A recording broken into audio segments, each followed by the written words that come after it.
This podcast is brought to you by Racing Thread, Formula One clothing for literally any occasion. Their clothing features subtle, evocative, embroidered designs of your favorite F1 moments. From Ricciardo's McHorsey entrance to Kevin's first pole, from Pierre and Yuki's bromance to Inspector Seb, the moments are endless. Whether you're out to dinner with friends, watching the race at home, or cheering in the grandstands, gone are the embarrassing sponsor logos. Instead, Racing Thread is F1 clothing you're comfortable wearing anywhere. Right now, Dirty Driving listeners can get 15% off Racing Thread's entire range of t-shirts, sweatshirts, polos, and bucket hats using the code Dirty Driving. Head over to racingthread.com to shop F1 racewear for anywhere.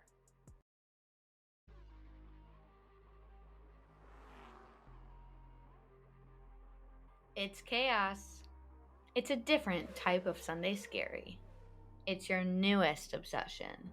It's Dirty Driving, a Formula One podcast. Hello, everyone. Happy Friday. Good morning. Happy Australian Grand Prix weekend. You're here for the pre-weekend episode where we talk about everything you need to know, everything that's gone on before the weekend, so you feel fully prepared for anything this weekend throws our way. As always, we're going to start with the news, and we have a lot to go over. I know I say that all the time, but there's something in the air in Australia. Valtteri is wearing cutoffs and flip-flops. Max has been seen in a wig. Daniel Ricciardo is back. There's so much going on. It's hard to even put it into one big glob and conceptualize it. So we're going to start with the light and easy news that has come out first, and then we'll dive in a little deeper. So in our light and easy news, I felt like I had to mention this. If you haven't seen it, the world's first official Formula One exhibition opened in Madrid, Spain. So the exhibition looks gorgeous from everything I've seen and read. It promises a completely immersive show. It's got artifacts from Roman Grosjean's car from his 2020 crash in Bahrain. It's got the Monza winning Pierre Gasly vehicle. It's got the first ever public display of a Ferrari F1 power unit, and that's only one room. There's 6 rooms in total that kind of feature different things. So one is called Once Upon a Time in Formula One, and it's unseen photos throughout the years. There's a design lab, there's drivers and duels, there's Revolution by Design, and then there's a pit wall where you can relive the greatest moments in F1. I need to go. It's already on the list for next summer. I'm figuring out how I can go to a race one weekend, go to the exhibition in Madrid during the week, and then go to a race the second weekend. So working on pulling all of that together. Obviously, I have to wait for the schedule to come out, but I'm getting myself there. I wish it was closer. I wish we could go tomorrow. It's just, I think, what every country needs to celebrate F1. And I know there's probably enough artifacts that we could have one in maybe not every country, but at least every continent that we race in, or every continent. Everyone gets one. We can be Oprah. You get an F1 exhibition. You get an F1 exhibition. We all deserve an F1 exhibition. And the best part is, and here's the thing, if you know me, you know I love a gift shop moment. There's something about walking through a museum, walking through a zoo, walking through, I don't know, anything that has a gift shop, and just seeing what they have. There's like little knickknacks, there's prints, there's all the things. So the most important reason why I need to go is because the gift shop has a mug on sale that has the radio message from the Abu Dhabi Grand Prix where Max won in 2021, the controversial end, where Toto screamed, "No, Michael, no," and it's on the mug. We just need it. It's an essential. I think just like every continent should have a F1 exhibition, every single person should have a "No, Michael, no" mug. And then, like, Valtteri Bottas has been busy. He has been busy. So busy that he failed to show up in a proper outfit on Thursday. Like I said, he was in a mullet and a tank top, flaunting his farmer's tan with flip-flops and a freshly shaped mullet, which is killer. I think it suits him so well. It's crazy because when he was at Mercedes, I didn't see him as a man that had so much personality. And now that he's on Alfa Romeo, and he's talked about this too, I feel like he can really show who he is and be who he is and not feel like he's, has to stay how Mercedes wants to present themselves, but he can present himself how he wants to present himself. So his helmet from this weekend is going to be auctioned off, with all proceeds being donated to 2 projects benefiting local Indigenous people. Valtteri also visited the Marubna Kinder School outside of Melbourne. And then on top of both of those things, he launched a gin partnership with his Oath Gin brand, and then partnered with a coffee roaster from Melbourne to launch a limited edition bean called the Mullet, and hosted a mullet bike ride. So like I said, this man has been busy. I'm hoping that we've also spent some time on practicing and focusing. But what I love about these moments is that we really are getting to see who Valtteri is. Okay, now we have to get into some of the more touchy news, if you will. So the first one, could not mention this, could not talk about this. Nelson Piquet was fined for his racist comments that he made against Lewis Hamilton. In November 2021, Nelson used a racial and homophobic slur to describe Lewis Hamilton during a TV interview where he was asked about Hamilton and Verstappen's collision in Silverstone 2021. The Brazilian civil court sentenced the 3-time world champion to a fine close to $1 million in compensation for collective moral damages. The fine will be allocated to funds for the promotion of racial equality and discrimination against LGBTQIA+. This is what Lewis had to say. I'd like to acknowledge the Brazilian government. I think it's pretty amazing what they've done in holding someone accountable, showing people that it's not tolerated. Racism and homophobia is not acceptable, and there's no place for it within our society, so I love that they've shown that they stand for something. Long live Sir Lewis Hamilton. I'm so fucking tired of this bullshit in the world. It's not hard to be kind. It's not hard to remove language that is outdated, should have never been a thing, from your vocabulary. And this is actually a phenomenal moment where a whole country is saying that this is not appropriate. Their civil court is saying this is not allowed.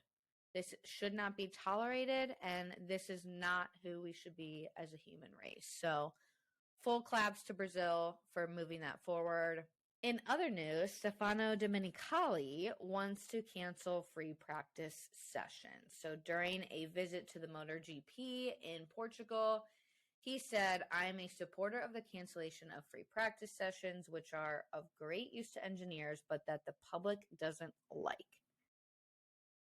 I think this man needs to be checked out. When's the last time he went to talk to someone? Mental health care is very important.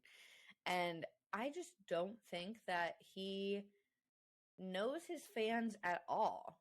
Practices are not only vital for drivers and teams to work on setups and allow for their proper show of competitiveness. So, I don't know, to get rid of all of free practices would be ridiculous. Now, George Russell did back up Stefano by saying that at least one practice session could be canceled. He said, "I don't think it's right that F1 has 3 times the amount of practice that you have in F3 and F2. Pierre also agreed with Russell and said 3 isn't needed from a driving point of view. Generally speaking, I think 1, maybe 2 maximum is enough for us. So I get it. I've always thought 3 is too many. I often don't necessarily watch FP3 all the time just because it's early on Saturday morning. I'll watch the highlights, but I don't sit and watch the whole thing. So I do agree it could go down, but to get rid of all of them altogether from what Stefano was saying would be too much. And I think the most important thing for us to think about is that it takes away track time for the fans that are actually in attendance to the race. Even just an extra hour of seeing those cars on track is a once-in-a-lifetime experience for many. So why take that away? Why take away part of the weekend entirely? If you take away free practice, you essentially take away Friday. So again, it'd be fine if one and a half we got rid of, but to get rid of them altogether is some bull. The FIA made changes to the grid box width. So the grid boxes are now 20 centimeters wider in Melbourne after the penalty incidents with Ocon and Alonso in the last 2 races. I think this was a complete duh moment for the FIA. Like, we've had 2 penalties, 2 races in a row for this. Let's just make them a little wider. The FIA also announced a controversial decision, one that they haven't really given us much reasoning to, but they have warned teams that climbing the pit wall or the debris fence by the pits during checkered flag celebrations could now result in a penalty. So the FIA is taking all the fun away yet again. If you recall, Pierre Gasly is at a total of 10 penalty points, and that's just 2 points shy of the 12-point max, which then leads to a race ban, a 1-race ban. Most of these minor offenses to his name, like track limits, prompted a discussion over winter break about whether the system needs to be rethought, since it's put in place to actually punish dangerous driving, not minor offenses like track limits. So the FIA actually agreed to change the way penalty points are given starting in the 2023 season. Otmar, the team principal, stated that if the FIA is admitting that handing out points for track limits is not correct, then the points for those punishments should be removed. 3 or 4 teams supported his movement to get Pierre Gasly's points removed, but they still fell in the minority of erasing the points and erasing the points for the minor things like track limits. So here's the thing. Some of the points expire after the Emilia-Romagna Grand Prix in May. We have 3 bye weeks in April. So theoretically, he's really only got, 3 weekends, 4 weekends, 3 races max, where he has to be extremely careful.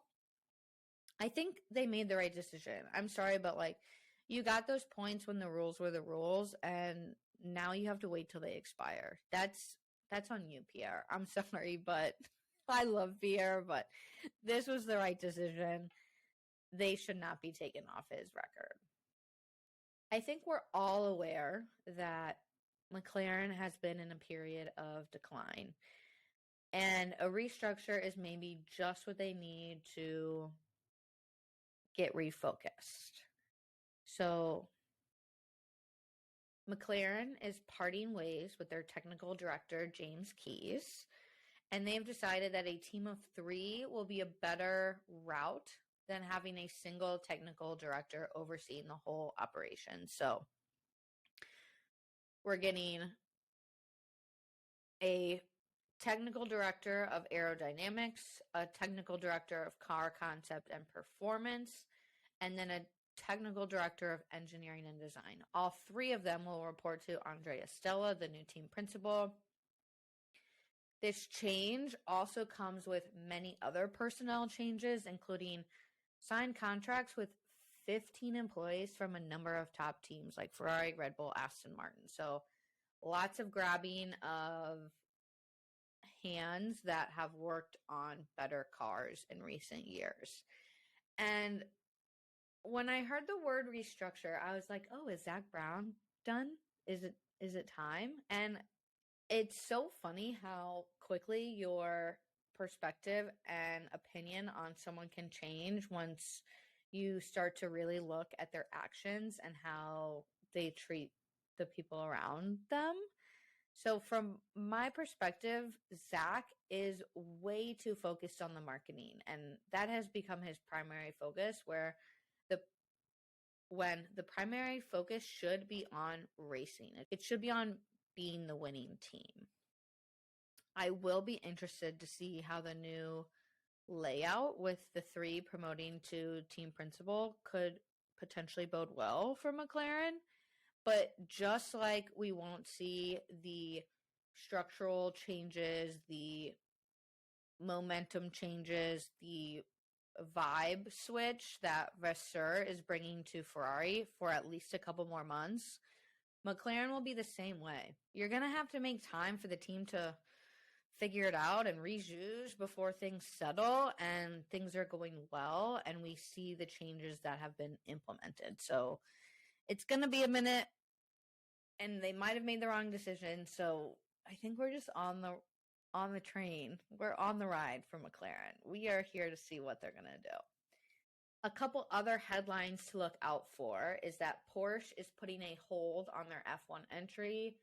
There were talks last year that they were going to join with Red Bull, and that didn't really work, so they were going to look at other options, but Porsche itself has confirmed that the F1 project has been shelved, and they are going to be refocusing the company's motorsport division to somewhere else like WEC, IMSA, and Formula E. I do believe Formula One could expand to 12 teams, and I think it's 12 teams max. There would be too much going on with any more than that. However, I do think Porsche is making the right decision, and they should be focusing on the motorsports that they're already good with, and especially since their like ringleader of the push to get into F1 is no longer with Porsche, there wasn't going to be that passion of getting it done and seeing it through. Adrian Newey's contract with Red Bull will expire soon. This man has led Red Bull to their successes thanks to designing their cars.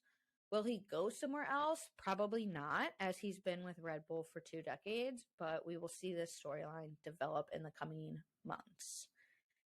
And also coming out of the Red Bull camp is Christian Horner insisting that his very mature driver lineup won't compromise the Red Bull season. So, last race, we saw an interesting end for the Red Bull team where Perez was told he had the fastest lap, but Max took it off of him. When they were asked about their teammates being their biggest competition, Sergio said, if that's the case, then it'll be fantastic news for the team. That means we're pretty far ahead. And if it comes down to us, it means we'll be in a great position. Max is over here saying, well, if that's the case, it's fairly simple. We're allowed to race, so the best one will finish in the front. Perez is always for the team. Always. And Max is always for himself, and I think that speaks volumes. I do not see Red Bull approving racing between the two of them, but I think we will for sure see some on-track stunts pulled by both of them. This weekend, we are racing at the Albert Park Circuit for a 58-lap race. The circuit hosted their very first Grand Prix in 1996, whereas the first Australian Grand Prix was hosted in 1985. So, long-standing on the schedule. It's been hosted at like 38 different locations throughout Australia, but it's been in Melbourne since 1996. It returned to the calendar last year after missing the COVID years, 2020 and 2021. And it's really a spot that I enjoy. The vibes are right. The atmosphere is great. The racing is good. There's overtaking opportunities. It's one of the faster tracks. it's great. And it's can be unpredictable at times. The track has undergone some changes. So it was widened in places, which ups the average speed. And they've taken the chicane out at turn 9 and turn 10. And then last year in practice, we saw a fourth DRS zone, but then they ultimately decided not to include it during the race. This year, we got the fourth DRS zone, which will hopefully create some more overtaking opportunities. Speaking of overtaking, keep an eye on turns 1, 3, and 11 for the prime moments. Lewis Hamilton does hold the record for the most poles with 8, and Michael Schumacher holds the most wins with 4. In last year's race, if you remember, this was the race that saw the return of Vettel after he sat out the first 2 races due to COVID, and it was his famous Scooter Seb moment. Carlos Sainz was out on lap 1. Leclerc took the win from pole thanks to Max Verstappen not finishing the race. Perez took second with Russell in third, and that was George Russell's first podium for Mercedes. I struggled to come up with my big bet for this week, but I truly think that Alonso will be able to split the Red Bulls due to some issue that Red Bull will face. I'm not sure what the issue will be, but I feel like they are pushing the line of what the cars can handle, especially once we get to the last 5-ish laps. So I'm assuming, maybe hoping even, that there will be a little issue, maybe a big issue, and we'll have Alonso in second and maybe Carlos Sainz on third. That's kind of like where my big bet is forming. I haven't quite pieced it all together, but it's definitely going to be not a Red Bull 1-2. I can feel that in my bones. Thank you so much for listening to another episode of Dirty Driving. Until next time, stay dirty. Looking to get the kiddos in your life interested in Formula One? This series includes the ABCs of Racing, which teaches concepts about racing with Red Racer as your guide. The 34-page book is full of gorgeous illustrations inspired by actual tracks and racing situations around the world. The series also includes the book All About Race Cars, a guide to Formula One race cars. Red Racer and Roxy the Engineer walk you through all the ins and outs of F1 in this 40-page book with beautiful illustrations teaching STEM facts about F1 cars. Red Racer Books is on a mission to give kids in the U.S. and beyond a global perspective on sportsmanship, diversity, science, and technology. Right now, Dirty Driving listeners can get 20% off Red Racer Books' entire series using the code Dirty Driving. Head over to redracerbooks.com to buy the kiddos in your life, or the adults, their new favorite book.